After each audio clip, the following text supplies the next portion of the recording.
nervous. Hi, everyone. Welcome to Merch Money. Today we have Hannah with us. And Hannah, I've actually got to meet twice, 2 different meetups. So welcome, Hannah. Thank you for having me. No, Hannah's amazing. We'll get into it, but she has been an inspiration just with her full-time job and then everything she's been able to do with print on demand and merch and all of that. So, well, let's first go around and just kind of catch everybody up on what we've been doing this week. I've had a crazy week. Christina, you want to go first? Sure. My week's been not as crazy as yours. So I've basically been kind of focusing on my merch business and getting uploads done, trying to get to tiered up to tier 10,000. So I finally got my uploads there. So hopefully next time they, do tier ups, I should qualify. So congratulations. Yeah. And the other thing I've been working on is, so as many of you know, that I have VAs that work for me, and one is a graphic designer, and then I also have 2 illustrators. So what I've been doing is having the illustrators put some graphics together for some of the upcoming holidays. So some nice hand-drawn graphics. Oh my God. Yeah. So we'll be offering those through probably Merch Money here shortly. She just finished up some Halloween and she's working on some Thanksgiving, and you guys are going to love these. She's amazing. So they're both amazing. But yeah, so I'm excited to be able to offer some affordable hand-drawn graphics to the Merch Money community. Yay, I can't wait. It's so exciting. I've been wanting graphics forever. And I don't know. I'm so glad that you're taking the initiative and doing this. This is amazing. Yes. So that's what I've been working on. Awesome. Well, I just got back from Atlanta. It was just a crazy whirlwind weekend. My stepson came with me. We got to go visit my brother in Atlanta. I got to, walk around. It was a beautiful weekend, perfect weather. I got to see the botanical garden there. It was just a wonderful weekend. And then had a meetup, got to meet some great people from our group at the meetup. And got to go visit my husband. He's in a training for the National Guard in Alabama. So we left on Sunday from Atlanta, went to Alabama, and then came back today. So it was crazy weekend, but it was a lot of fun. And then I'm going to be updating the meetup schedule probably tomorrow. I posted today about another meetup that's being added on in September in Maryland. One of the guys that I met I had met him before, but I saw him at the Midwest Ecom conference. He lives in Maryland and had been wanting to set up a meetup. So we're going to do a meetup together in Maryland. So I'll update the upcoming events. We have one coming up in Raleigh, North Carolina, with Jason Houston and Tara Vorkin-Flake. So that's coming up August 24th in Raleigh. And then we have one September 7th in Springfield, Maryland. And I may squeeze one in there as well. So, good. Yeah. I've been hanging out at our little lake cottage recently, so I may do one up here in either the Sandusky, Ohio, or Toledo, Ohio, or Cleveland area, somewhere up north, maybe. So nice. Yeah. So drop us a comment, and if you're up this way, let me know, and I'll get something scheduled. Perfect. Awesome. So Hannah, welcome. Thank you for having me. Christina, nice to meet you. Nice to meet you too. Yeah. I wish I could have made it to the meetup that you went to with Helen. I know. It's so funny because we met last summer at a meetup and there were like 3 people there. And then this summer it was just the 2 of us. But so if anyone's from New York or New Jersey, I would have met you already because you should have come to a meetup. I know. It was so funny. I set up the very first meetup. Well, it was the very first meetup. I had met one other person just for lunch, but this was like, okay, I'm going to set up an actual meetup. And Hannah was the only one that came that I hadn't specifically invited. Like I got one guy that I knew from FBA. I'm like, you have to come to this meetup. And I dragged my sister and her husband. I'm like, you have to come. And then I was like, I hope someone comes. And Hannah was the one that came. Yay! So that was, but we had such a fun time. And then I couldn't believe it when I scheduled the meetup again that she's like, oh, I want to be there. And I'm like, really? She went to the terrible first meetup and she wants to go to the second one. But I couldn't make it to the second one. It was the one day I wasn't around. I was actually in Philadelphia, but there was a blackout anyway, so I probably wouldn't have made it. Yeah, nobody could make it. It was terrible. I was just sitting there at the restaurant like, seriously, again? And then I finally realized that there was a blackout and that's why. And eventually people came, a few people, but anyway, I got to meet Hannah the next day because she was coming back from Philadelphia and I was still there in Hoboken. So we got to have brunch with my sister again. So it was like a recreation of that tiny first meetup. That's so cool.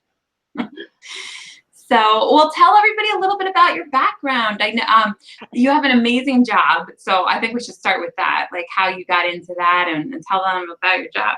Okay, so currently on top of doing like Amazon merch and having Shopify, I actually work full-time, 50 hours a week. I'm an assistant planner for a corporate retail company. So we have 40 department stores and I oversee kind of all the allocations of the product to all 40 stores. So I'm looking at what we're turning through in terms of inventory and replenishing into it every single month.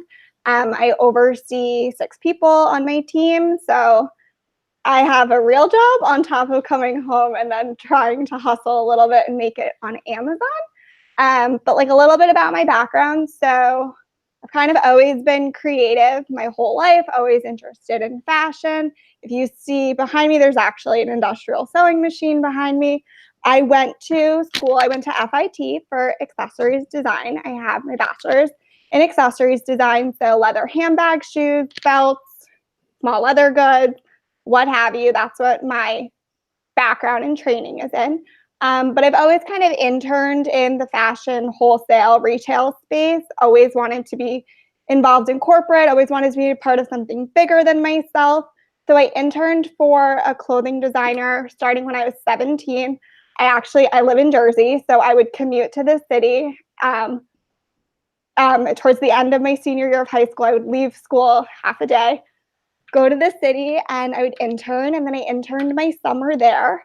And they just kept asking for me back. So I interned in wholesale and production. So I worked in their showroom, and that's where you sell the goods to retailers. And then I also worked in production. And ironically, when I was 19, I started a sunglasses line with my best friend. That was amazing when you were telling about that. That whole story, we got to go in more depth later, but keep going. We started a sunglasses line. It was kind of just something that happened. There was no intention behind it. It just literally fell into our laps. And it was really successful. We did 3 seasons of it. And then we wanted to grow it. But that's like the one thing I love about Amazon merch is you don't have inventory. To grow a sunglasses line, you had to put down like a $10,000 deposit for inventory. And I was like, where am I going to put all this inventory? What if it doesn't sell? You have to order everything so far in advance to get it into stores. So it just became a little bit bigger than I was. And I was still in school. So I was like, I think it's time to put this on the back burner, focus on school, getting a real job, figuring out what's next, because I just don't have anywhere to store 10,000 sunglasses. Like my parents were like, hard no, can't use a garage, can't use a room. So we had nowhere to put it.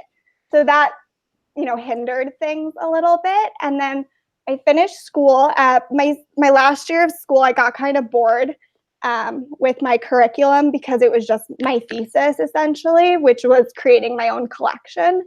And I work really well under pressure and I don't like having lull time. So on top of creating a thesis that would kind of determine my career, I decided to start selling shirts on Etsy. And I was actually printing them myself. I got a Cricut. I was doing iron-on vinyl, printing them myself. I didn't own any inventory until someone placed an order. I would order the shirts and then make them. But that was a lot of work. So I was going to school, 40 hours and coming home, making 60 shirts a night, sending them to the post office. And then my ex-boyfriend at the time, introduced me to merch. He was selling apps on the App Store. So he was invited in the first rollout of merch. And he was like, I don't have characters. I just make knockoff Candy Crush games. So do you want my account? And it was like, yes. Oh, we got to talk about that real quick. When merch first started, they were not thinking of it the way it is right now. They were thinking of it specifically for app developers and gamers. So that's why he was invited to the first rollout. Like, Yep. It's so funny. Like, when it first came out, I didn't even know I could apply. I didn't think it applied to me at all because I thought it was just for app designers. Yep. And even now, as I say that out loud, I'm like, are they going to kick me off? Because they didn't really invite me, but I'm sure. She outed herself. I'm sure I've surpassed expectations and it's fine at this point. Yeah. But when I first got on merch, this was 2017, it still was only one t-shirt available. And it just seemed like a lot of work compared to Etsy. I already had a solidified customer. I didn't really understand the whole merch platform at first. So I never really took off with it. I did sell on Seller Central, but then again, it was still me printing the shirts, and then put that on the back burner when I graduated because I just had to focus on school. Also, I got banned from Etsy. So make sure that you don't use trademark infringing things in your hashtags or titles, even if the shirt has literally nothing to do with it, because you will get banned for life on Etsy. Oh, no. And I'm really sad about it. Now, supposedly you can write an appeal to get, if you show them the steps that you've taken to redeem your account, but I haven't had time to do that yet. So if you are selling on Etsy and on Amazon, please be super careful because it's not a joke. One day you will wake up and your source of income will be completely gone. And you don't get any of your customers from Etsy. You don't get any of the information. You can't even log in. You can purchase things from Etsy because they'll take your money, but you cannot have an account. So be very careful. I know now, check tests for everything, check trademarks, check copyright. So I definitely will never make that mistake again. But put that on the back burner, got a job, started working my corporate retail job. This was in October of 2017. In about March, about 6 months into working, I decided I was bored. Because I thought you were going to say you decided to go to a Merch Money meetup. That's not what it was. Summer, but I got bored at work. I just felt like I was in the same routine every day and I was bored. So I was like, you know what? I have this merch account that I haven't really done much with. Let me fire it up again. Uploaded. I could only upload 25 shirts at the time. Uploaded 25. I was like, let me see what happens. I literally got tiered up in a week to 100. So I was like, all right, well, game on. Now I have a new challenge. Took on merch as my challenge. Also sold on Seller Central, but using Printful integration. And started selling on Amazon again. Built a really niche Instagram community up with the shirts that I was selling. It's now at 15,000 followers. So it really, really grew. And it's a real loyal, engaged niche. So because of that, a lot of the people in the niche are international. And this was before Amazon rolled out to the other countries. I was also selling on Seller Central in every country, but it was so many different links. It was hard for me to really just one link get the sale. It was taking me a lot of effort. So that's when I turned to Shopify with the Printful integration, set up a Shopify, and now smooth sailing. All I have to do is post a picture on Instagram, one product link tagged on through Facebook shop, and I'm good to go. So that's a lifesaver if anyone has international requests. And that's kind of where I am now. That is so awesome. I'm so happy you came on this show, and I'm so happy I got to meet you twice now. it's so inspiring to hear your story and how much you're able to do at the same time, like keep everything going, your job, merch, Shopify, all of that. That's amazing. I can't even fathom. I mean, how old are you? You just graduated in. So I'll be 25 next week, actually. Oh my I gosh. think it's so exciting. I posted a post like, when was it? Like a month or two ago, about how I really wanted Gen Xers on the show, and like there's almost 20% of our viewers are 25 and under, and there's a lot that are 17 and under. And so I was like, I want to get some of them on the show. And like as soon as I said that, it was like Hannah and Ben from a couple weeks ago. Mm-hmm. So are you technically a millennial, or you think I'm a Gen millennial? Millennial? Okay. Yeah. But you're right on the edge. Like you're a young millennial. I think I'm like the edge of it. But at work, sometimes they'll be like, I need help with someone. Is there a millennial around? And I'm like, I got this. And I'm the opposite. I'm the old end of millennial. Like a lot of people call it Zennial because I'm like 83. So it's you're on the cusp. You're in between a Gen X and a millennial. Like you don't really quite fit into either one. But anyway, so I'm very excited that you're here, and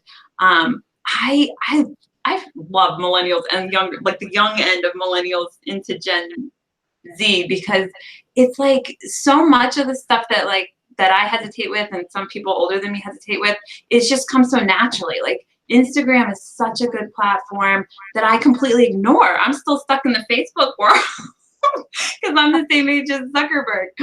Well, at least you didn't say MySpace, so. Oh my God, I stayed on my. The reason I didn't stay on MySpace is because you had to know a tiny bit of coding. Like you had to do HTML, and I was just like, oh my God, I can't do this. I had a MySpace when I was in 8th grade, and my parents found out I had a MySpace, and they freaked out that I was on like social media, because that's how long ago it was, when it was so foreign and unknown that it was like an unsafe space, essentially. Yeah. So I wasn't allowed. I got like banned from my MySpace from my parents. They like blocked it from the server. I was like, okay.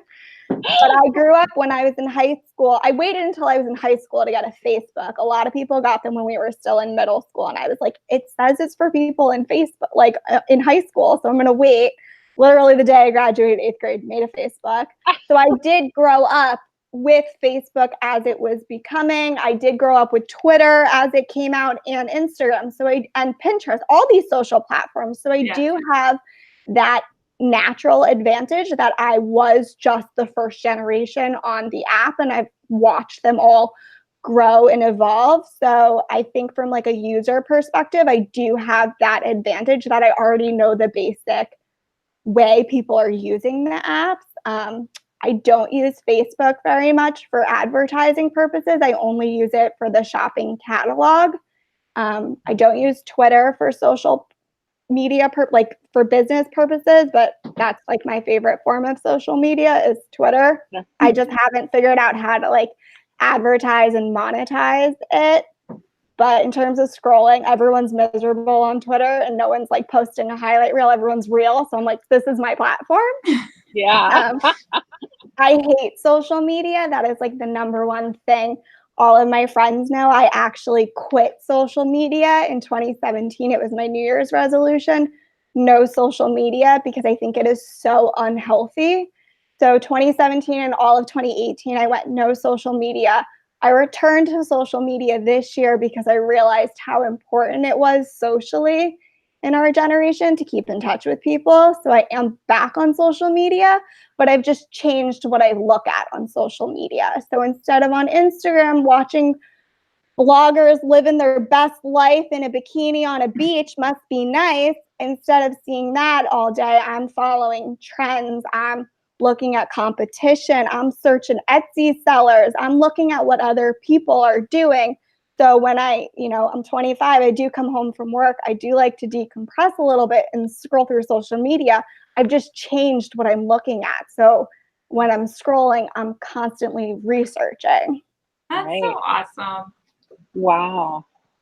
So tell us more about this Instagram page or this Instagram following that you've built. So I will admit I had a little bit of help when I first started the Instagram. My ex-boyfriend was an entrepreneur, and he had one of the apps that likes and comments for you on Instagram. So that did build it up to about 3,000 followers. The rest was all on my own. But I think that is the biggest, most important thing about social media that we all forget is the social aspect of it. You have to be engaging with other people's content. Otherwise, no one is going to find your content. It doesn't matter the perfect hashtags that you use. You'll get 12 likes, but how can you get 24 likes? How can you get 36 likes? How can you get someone to follow your account? And so I think it's important that everyone is engaging on social media. If someone comments on your post, you're liking it, you're commenting back, you're liking their photos back. A lot of it was done by searching competitors, truthfully, and finding, okay, let's say I like Forever 21, for example, and Forever 21 posted a tote bag with a funny saying on it. I sell tote bags with funny sayings on it, so I literally would go through everyone who liked that picture of the tote bag, and I would like some of their pictures in return. And then what do you know? Someone is liking my tote bags back. Someone is following me. So I think that's a really unique way that people aren't remembering social media. You have to be social on it. That is such a good tip right there. And I did that for Pinterest, but I totally, for some reason, Instagram, I'm like, not doing that. I don't know why.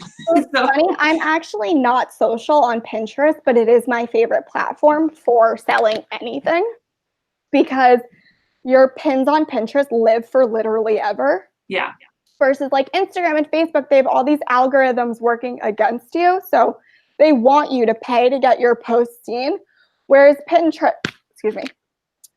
their whole thing is organic. So if someone searches Starbucks knockoff coffee recipes or whatever to make at home, and you posted a shirt about coffee, for the next 3 weeks or 3 times that this person who searched Starbucks recipes on Pinterest, their feed is going to be filled with things related to coffee. And that's where your pins come into play. So I think that's the best thing about Pinterest versus Instagram, unless someone is directly searching a hashtag coffee.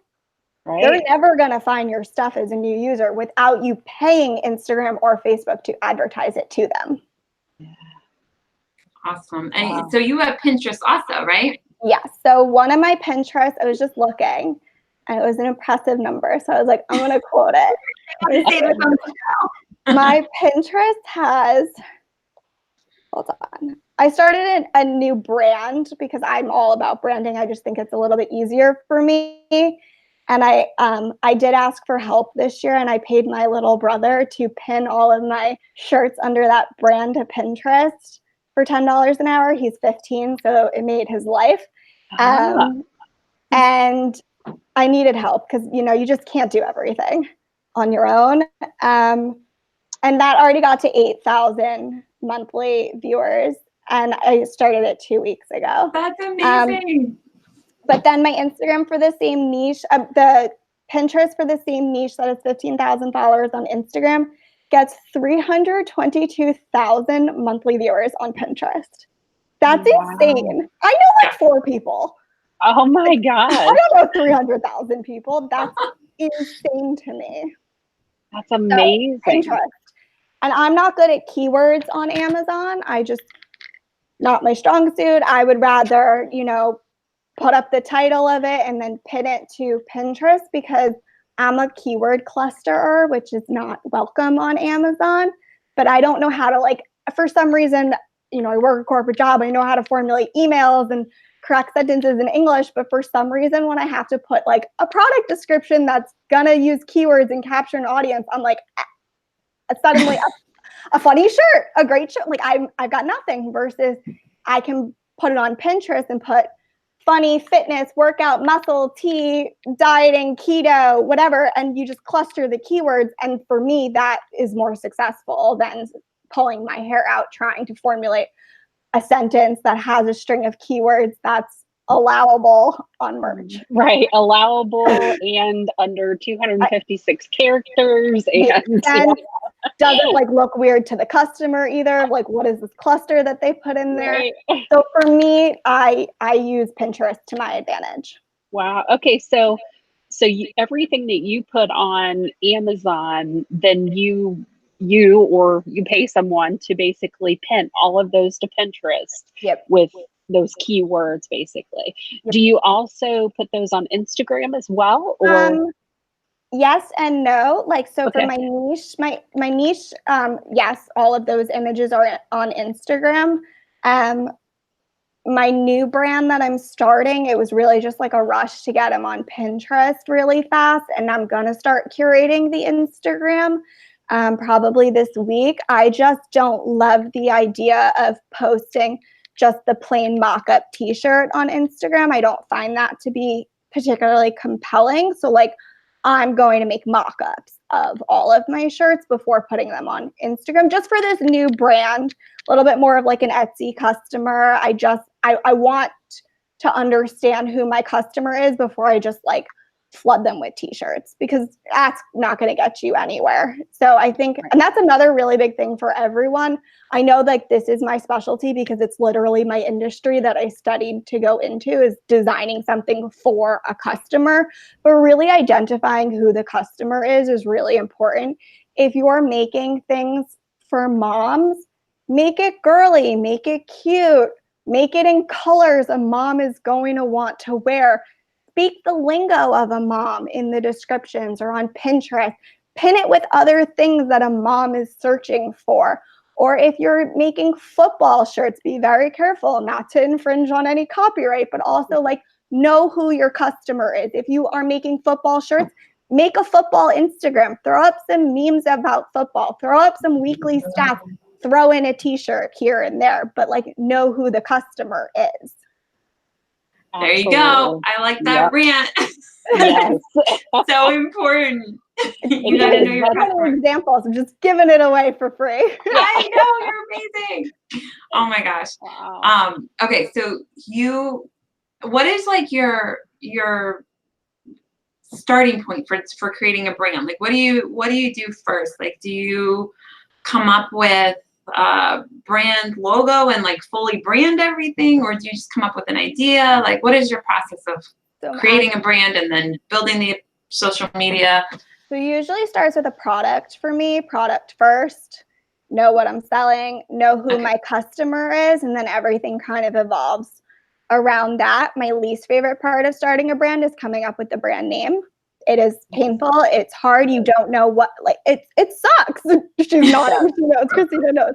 Like, it's not easy to come up with a name that's going to resonate with people.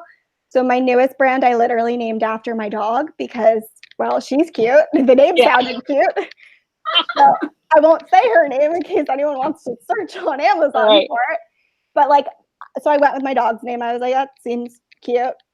That works. Then I did the logo. Really, but like, again, really looked into who my customer is. I want to try to capture that Etsy customer who literally doesn't know what Etsy is or is in a bind and needs their product in like 4 days. So I really looked on who my competition is, what their logos looked like, what their brand lingo was. So that's how I came up with the logo for it. And, you know, kind of just everything that would go in that brand. Like, I'm not going to throw in random shirts that don't make sense. Like really forming the brand identity. Let's say my customer is a mom in her 30s, new mom, young kids, you know, wears fun, has those inspirational sayings throughout her home. Like that's who the customer is that I'm trying to captivate. So I kind of just chose fonts that she would resonate with, chose a logo and colors. I hear my dog trying to break in. And now you can't say her name. I'm like, I can't. Name.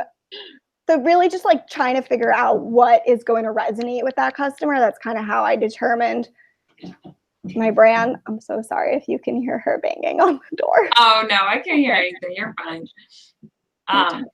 So you come up with a product and figure out your customer, who your customer is, and then do do you kind of start the social media before you fully have everything, like before you have or do you fully make sure you have all the products done first? Yeah, Then you start, my like, what's the order? process is if you start social media before you have everything, it's just a tease. Nobody likes to tease, and no customer is coming back. You only have 20 seconds to capture a customer. So you want to make sure everything is up and running. If you're capturing a customer on Instagram, you want to make sure your product tags are enabled. If you're capturing someone on Pinterest, you want to make sure it's linking back to the correct design. Chances are 99% of the shirts we are all making, nobody needs. So if they click on a broken link, they're not going to search on Amazon for it. It's a lost cause. Yeah. It's a dud. Oh, well. So you gotta make sure, you gotta make sure your links are in set. So I make sure I have everything up and running first. I also, this new brand is a little bit not me, not really my personality or what I've done before. So I really was testing it on Pinterest first to see if it was going to resonate with anyone before I wasted my time making mock-ups for Instagram and doing extra research on competitive Instagram accounts that I wanted to kind of mimic. So I really wanted to make sure I would get some sales on my products before, wasting time to completely make the social media for it. So do you test your products on merch first and see if you're getting sales on merch? Okay. And then once you get sales and you feel like it's a good product, then you start building a brand around it? Yeah. So I put it on merch and Pinterest. Those were kind of my first steps. I just find like only putting something on merch is really, really hard right now just because the market is so oversaturated that like it doesn't matter if I thought it was a great idea and I thought I was the first one to the t-shirt, because the next day I'm going to search and someone else is going to put up a shirt similar to it. So I always put it on Pinterest. I already have my hashtags kind of solidified per board that I want to put the designs on. I'm really organized. I have a Google Drive, like a Google Sheets with every file name. I have it really mapped out. So I'm organized. I know exactly what product is live, what comes down, and all while I'm doing that, I'll put what board I want it to go on Pinterest and what hashtags I want attached to it. And so I know if I have a funny board or like a funny fitness board, all the same hashtags are going to be the same regardless of what the actual shirt says. So that's kind of how I get started on that. And then I really just need a few sales per brand. Like, okay, I sold 3 different shirts in this style. I think it'll work. I'm like, okay, now I'll take the time. I will put them up on Instagram. We're also approaching Q3 and Q4, which is like, you got to spend money on Instagram and Facebook to get, followings and things seen and not buried in people's feeds. So I really just wanted to make sure, okay, yes, this is going to work and it's worth my time. Do you, okay, so for Pinterest, do you have any group boards is one question. Do you have any shared boards with like different brands that you have? Or do you keep everything very separate? So everything is very separate, but I do have shared boards, and I've shared all of like my different accounts to certain boards, but they're all private. But that's like if I see inspiration and I'm on one account and I don't want to sign out of Pinterest or pin it somewhere and then someone sees it before I took it and put it on a shirt. So I have shared boards that are like my collaborations between myself, all 5 of my Pinterest accounts. But I don't have shared accounts with any other brands or, influencers or anything. I haven't really found Pinterest influencers. I mean, I know they exist. I don't know. For my sunglasses line, I used to get a lot of like comments and messages, private messages on Pinterest, but it was mostly from people with like 100 monthly views. And they're like, I want to promote your products. Please send it to me for free. And I'm like, that's not beneficial. Yeah. No. Well, I think it kind of depends. Like if you are, I guess it depends on how strict you want to keep your brand, just your brand. Maybe you don't want other people to be posting and things. I did shared boards, and it really helped the account itself grow. Like I got to 2 million viewers a month on the account as a whole. So it does help you get more views, but I guess it could probably dilute your brand if you were, you really want to keep your brand unique. Like, do you keep the name of your Pinterest account as your brand? Yep. Okay. So you don't use your own name anywhere. You have it just like a store.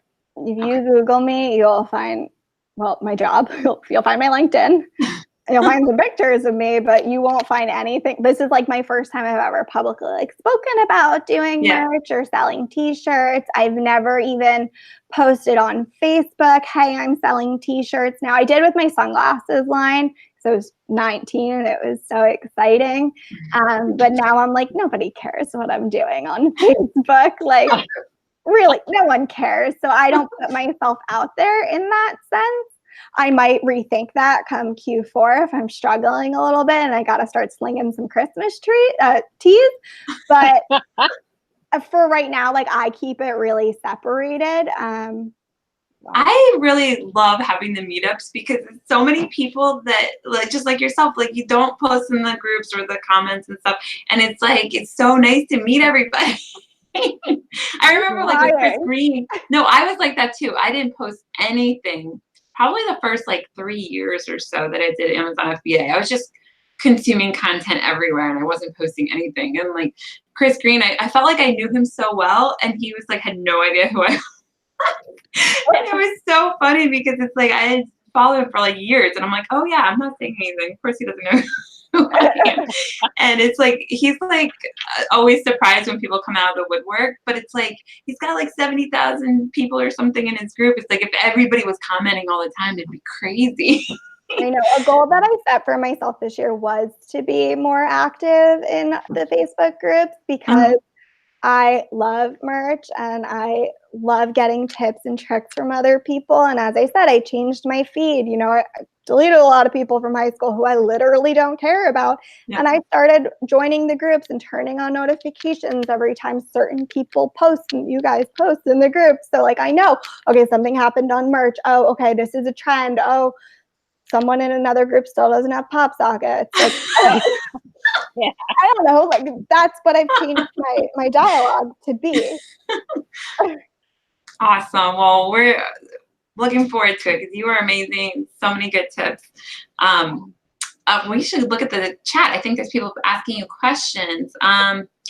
Sharon's asking, how many brands are you juggling? So I have 2 brands right now. And are you still doing the sunglasses or you completely got rid of the sunglasses? No, but if anyone would like to buy a pair, obsessedshades.com. I've got 200 left, so. Nice.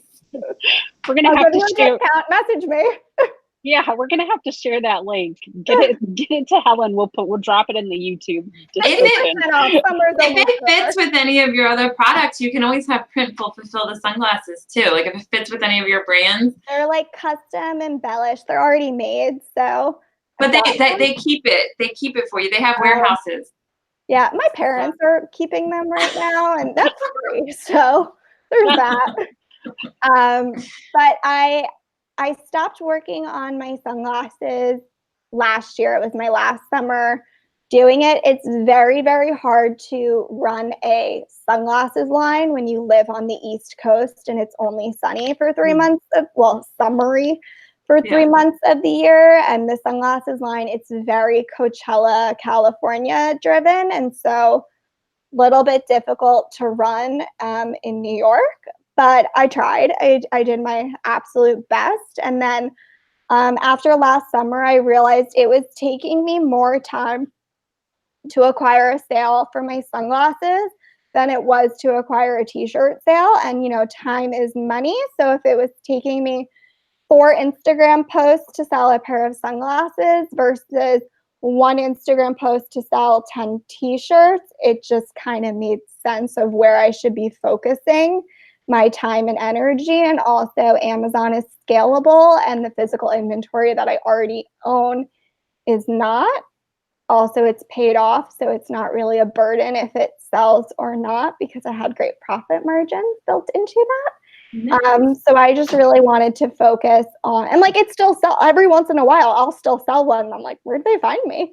Because the Instagram page is super cool and trendy and it, like, if you can capture that customer, they're good. There's a pin on Pinterest that is still every day I get a notification. Oh, it got 200 saves. I'm like, I literally don't even sell that one anymore.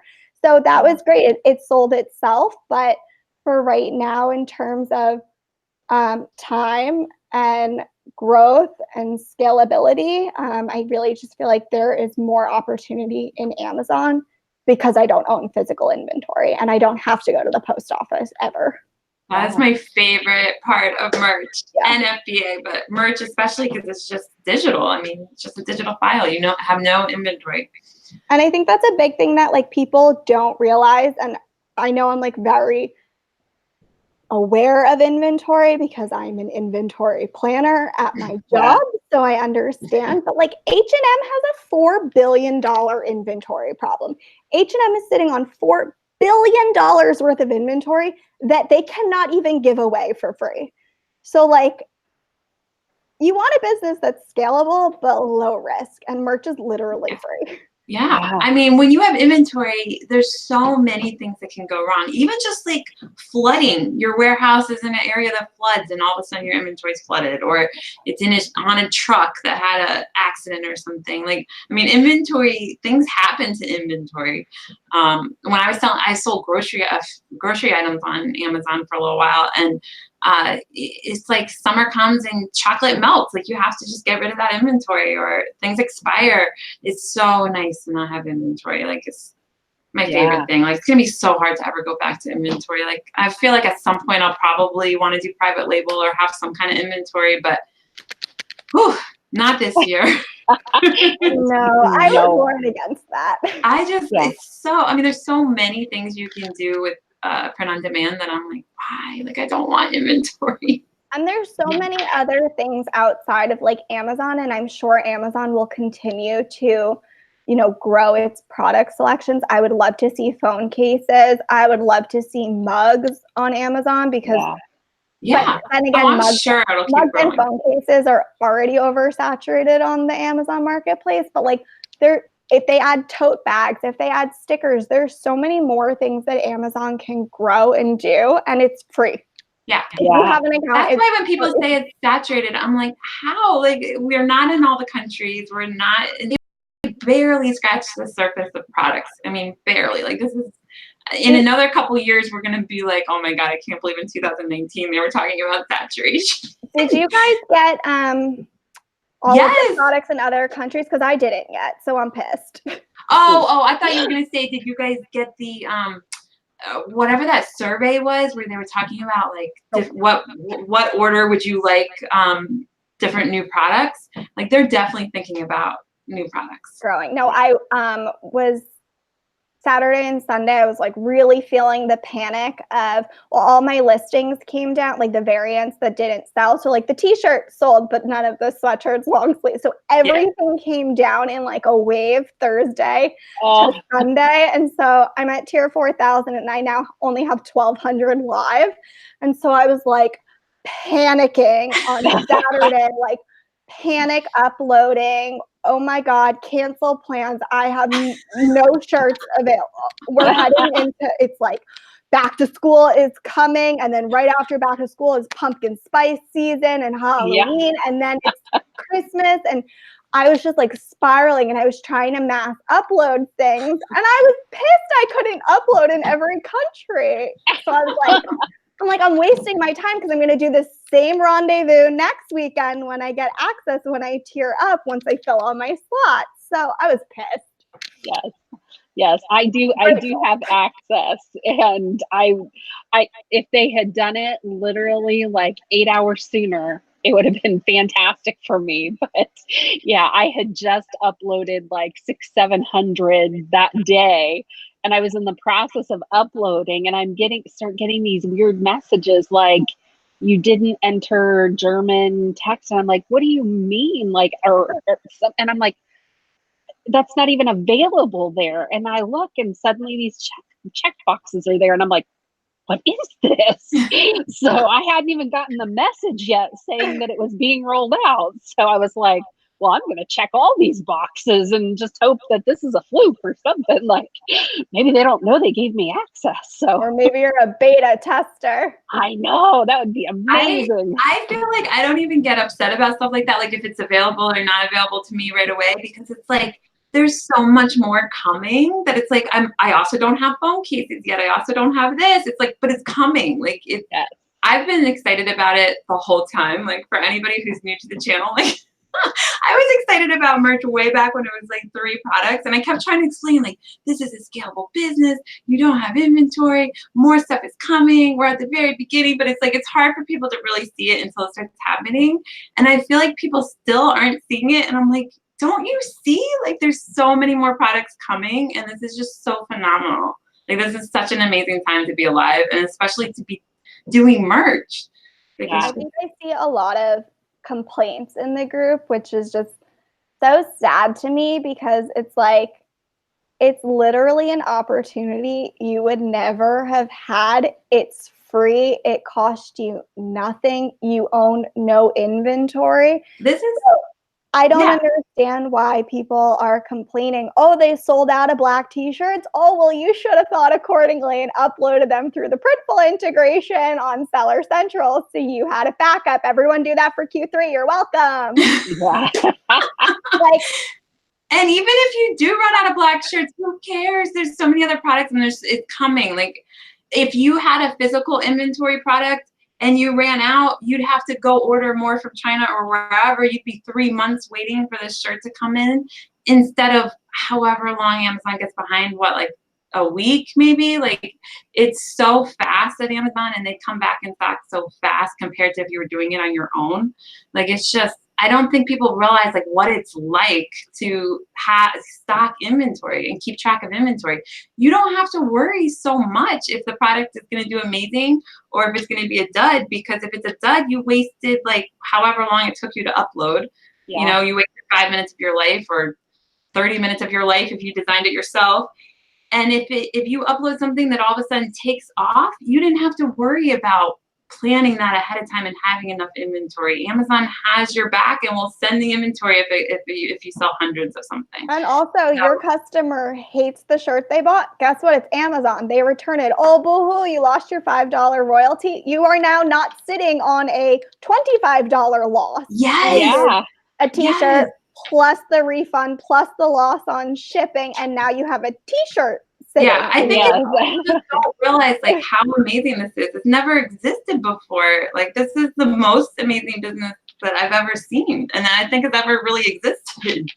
It's such a huge opportunity, and there's like almost no downside. Like we were at the conference and we were talking about like insurance and stuff. Like you really got to worry about insurance and stuff when you're selling physical products and you're the seller on record. Like you sell a baby product and a baby gets hurt or something happens, like you could go to get a lawsuit against you. You could, all these things. With us, this is a royalty. We're not even a seller. Like I mean, knock on wood, I'm sure there's probably something that could happen that I haven't thought of, but it's so much less risk than any other business model. On that point, yes, 100% agreed. But if anyone is selling on Seller Central or Shopify, you are the seller. Yes. You do have to pay taxes in every state now if you reach over 200 e-commerce sales in that state. But also you are liable if something happens to your customer, even if they choke on your packaging that you sent it in. So everyone get business insurance. It's literally $250. Like, it's worth it. Better safe than lawsuit, because they will sue you for everything you own. Yes. If something goes wrong, God forbid. It is very important. That's why I'm so obsessed with merch and just keep talking about merch, because you don't have to worry about any of that. If you are the seller, if you do have your own customer and your own business, you have to have insurance. So if you guys need help with insurance, I know a few people. Like I had insurance when I was an FBA seller. We met another company at this conference where they specialize in Amazon sellers and insurance specifically for them. They even have insurance if you get suspended on Amazon. They even have insurance for that. So just reach out to me if you need help with insurance. But it's a big deal. when you have your own business to make sure that you're protected and you know, if you ever have to go to court or you ever have to do anything. Or you could just do merch. Yeah. And KDP and not have to worry about it. Yeah. We do have a few more questions here in the group. So we've got one that Lance is asking. He says, finding the customer is hard for him. How do you go about finding your customer? And I asked him a follow-up question. He's trying to figure out exactly who his customer is. So he's having a hard time kind of identifying who they are, what they like. Okay. So I wish he gave an example, but that would be giving away something, so I'll make it up. Let's say your product is the Area 51 raid. That is trademarked, so no one put up a shirt like that. But all alien things are up for grabs. So let's say you have alien shirts for the raid Area 51, and you don't know who your customer is. Well, one, I would go into that Facebook group and see the people that are commenting on the page. I would search social media and start picking up some of the rhetoric of the things that people are saying about it. I would look at meme accounts. I would literally just search trending topics on Twitter, a quick Google search. That will give you some more rhetoric of how to speak the lingo of your customer. The Area 51 customer is literally everyone.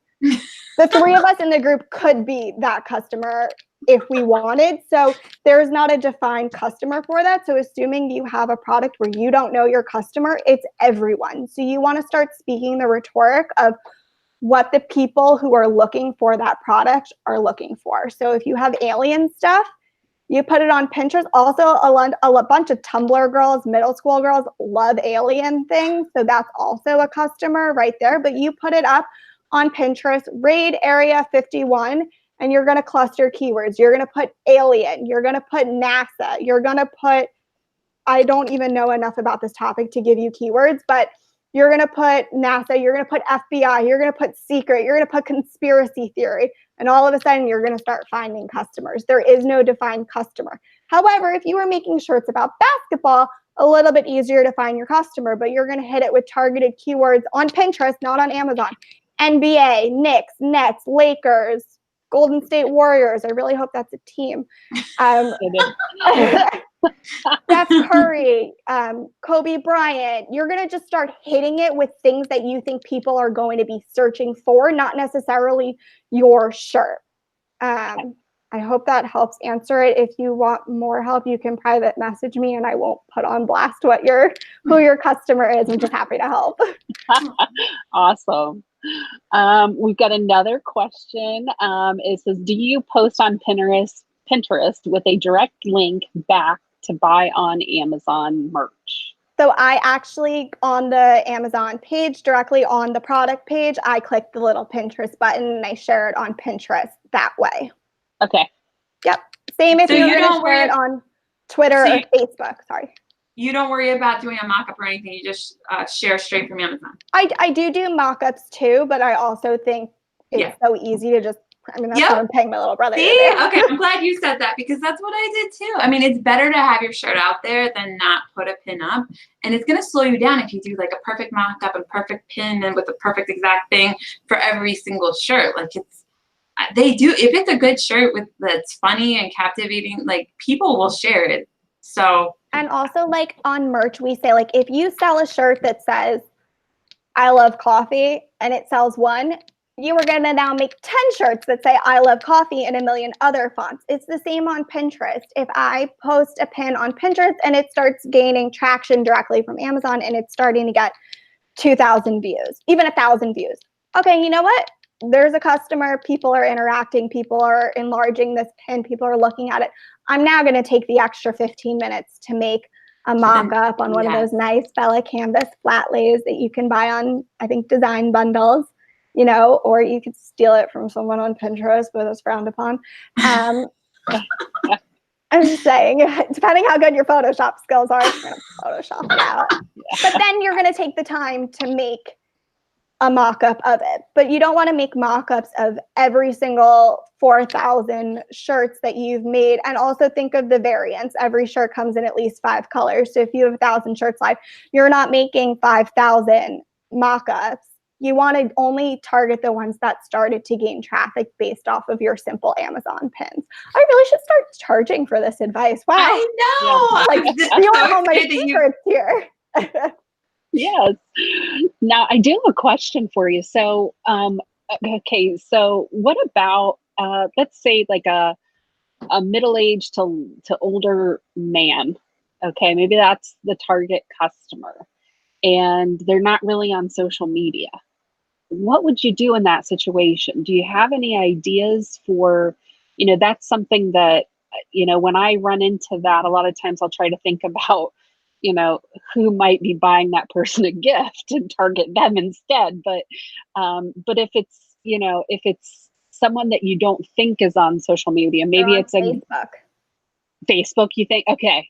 They're So on older. Facebook, and they're most likely posting their political views that no one cares about. But that's where they are. So that's how you want to target them on Facebook. You want to think of the social media that your customer is using.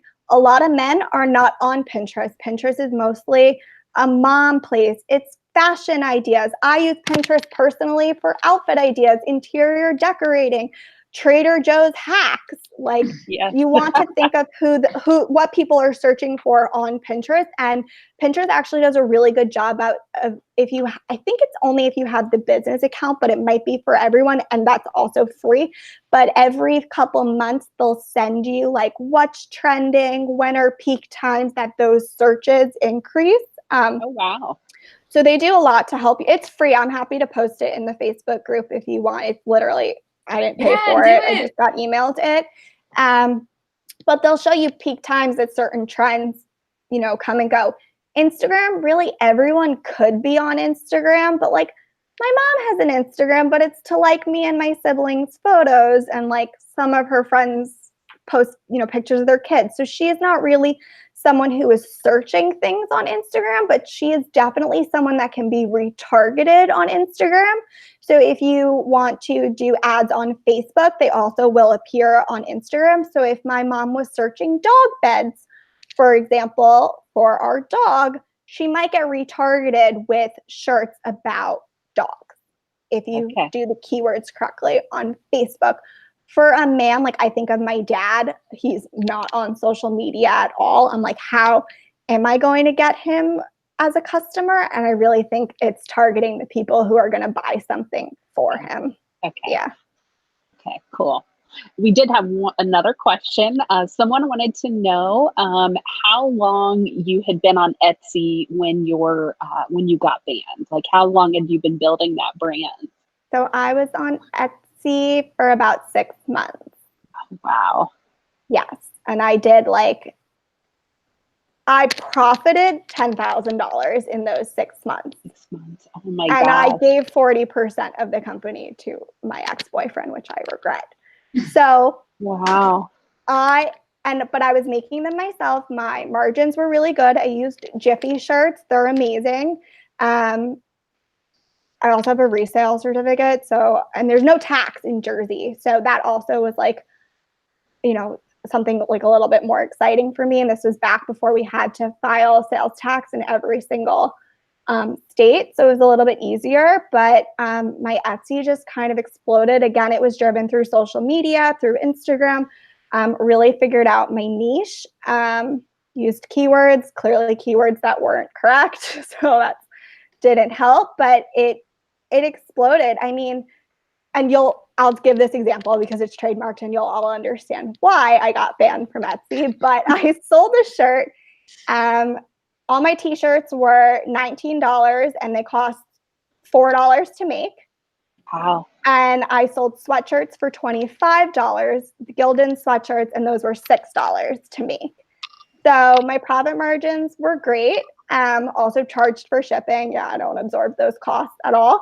So my profit margins were great, but I was at work a couple months ago, and it was unfortunately the day Karl Lagerfeld passed away. I work for a fashion company. Aww. And one of the head top dogs at my office walks in, and she's wearing a sweatshirt that says, "Need money for Chanel."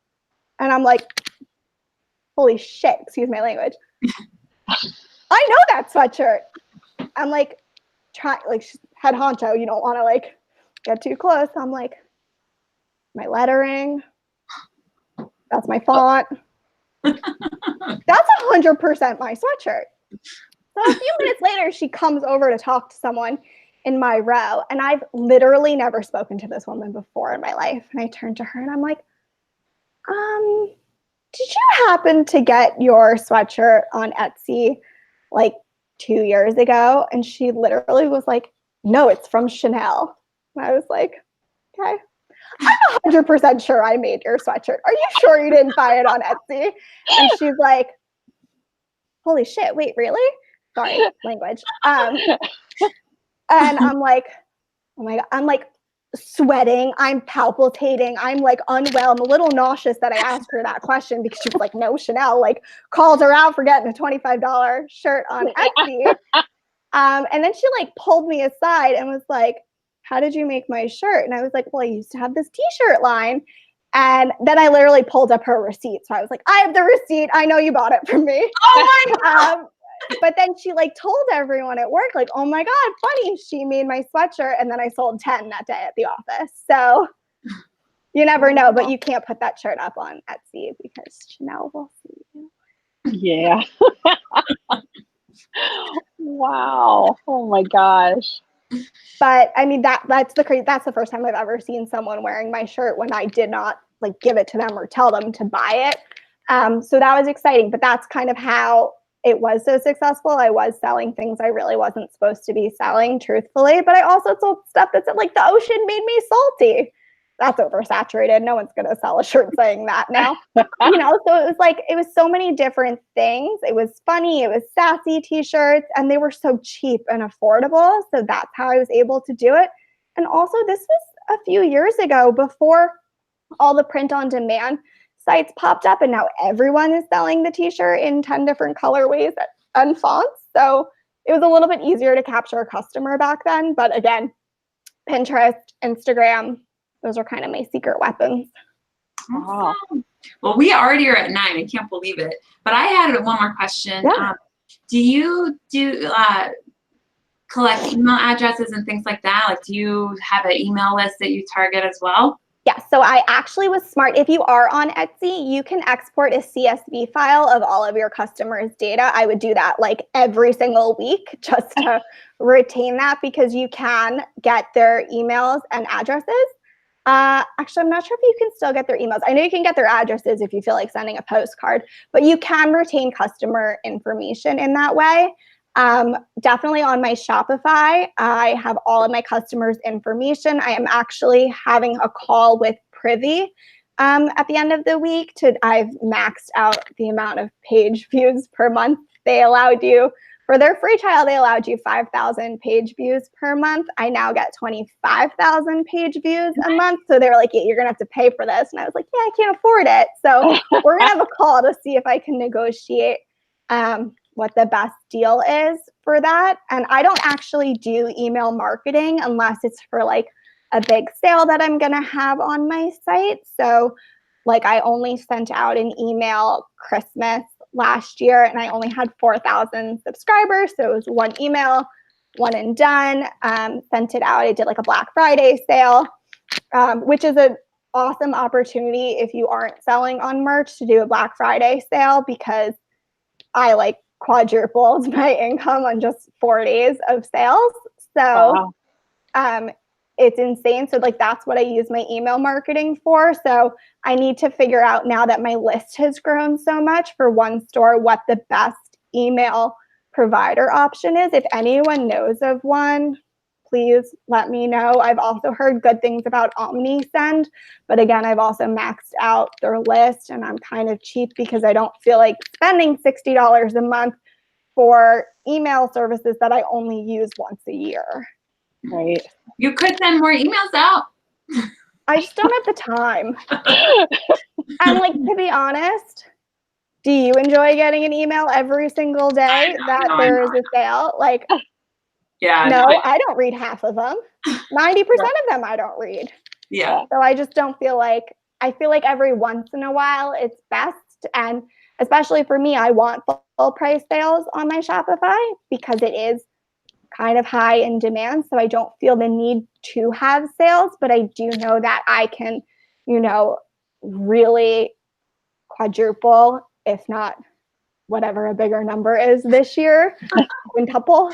I would really like to do higher volume this year, Black Friday. This year is also really interesting, probably just more interesting for my retail job than anyone else. But Black Friday still falls in fiscal November, and Cyber Monday falls in fiscal December, if that means anything to anyone on how you get paid. That's really exciting that you kind of get it over 2 months. If you're using Printful, you might get a volume discount in November that could use towards your high volume in December. Little things I'm excited about. Yeah. But then also like Black Friday and Christmas, I was like on the train panicking today because I was like, oh, I really got to up my game for just merch sales, like the high volume that you will do on merch on not just Christmas teas, but like your everyday teas that people are giving on, like, I'm excited, but I'm a little nauseous and nervous. I got a lot of work to do. Well, thank you so much, Hannah. Was there anything that we forgot to ask you or anything that you wanted to add that you think that we should know about building a brand? And No, I mean, I'm always open to questions. If anyone wants to private message me, if they want to direct me any questions in the groups, I'm trying to be more active in the groups because I honestly learn a lot from so many people.